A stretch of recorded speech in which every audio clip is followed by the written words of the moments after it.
দুনিয়ার সবচাইতে সহজ রেসিপি ডাবের পুডিং। কলিজা ঠান্ডা করার মতো একটি ডেজার্ট নিয়ে আসলাম।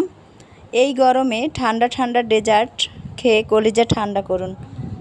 হ্যালো এভরিওয়ান, আসসালামু আলাইকুম। ওয়েলকাম টু মাই চ্যানেল আমার রান্নাঘর।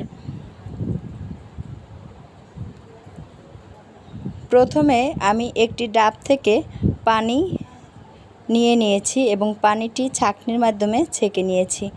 এটি আসলে দেখাতে পারলাম না, অফ ক্যামেরায় করে নিয়েছি।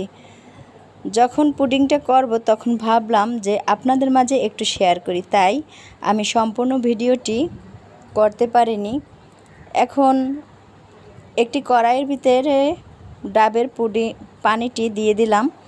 তারপরে একটি ফ্রিজের ভিতরে 1.5 চা চামচ পরিমাণে জেলেটিন বা আগার আগার পাউডার আমি ঠান্ডা পানিতে গুলিয়ে ডাবের পানির ভিতরে দিয়ে দিলাম। দিয়ে 2 থেকে 3 মিনিট আমি এটি গরম করে নিলাম। যখন পানিটি ফুটে উঠবে তখন আমি এই পানিটি দিয়ে দেব একটি যে কোনো বাটিতে বা মোল্ডের ভিতরে, যে শেপে আপনি তৈরি করতে চান সেরকম বাটির ভিতরে দিয়ে দেবেন।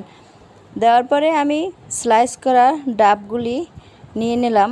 আমার এটা কচি ডাব ছিল না, মিডিয়াম কোয়ালিটির একটি ডাব, তো আমি এটিকে স্লাইস করে কেটে নিয়েছি।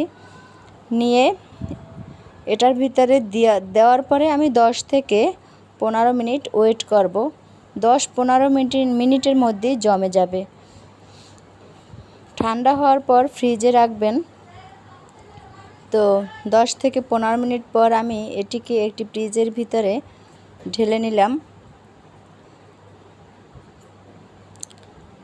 দেখুন কত সুন্দর একটা পুডিং হয়ে গিয়েছে। আশা করি আপনারাও বাসায় একবার ট্রাই করে দেখবেন। আমার ভিডিওটি যদি আপনাদের ভালো লাগে তাহলে ফেসবুক পেজ থেকে দেখলে একটি ফলো দিয়ে যাবেন এবং ইউটিউব চ্যানেল থেকে দেখলে সাবস্ক্রাইব করে অল বাটনটি ক্লিক করে দেবেন, তাহলে নিত্য নতুন ভিডিও পৌঁছে যাবে আপনার কাছে। ভালো থাকবেন সবাই, আবারও আসবো নতুন ভিডিও নিয়ে। আল্লাহ হাফেজ।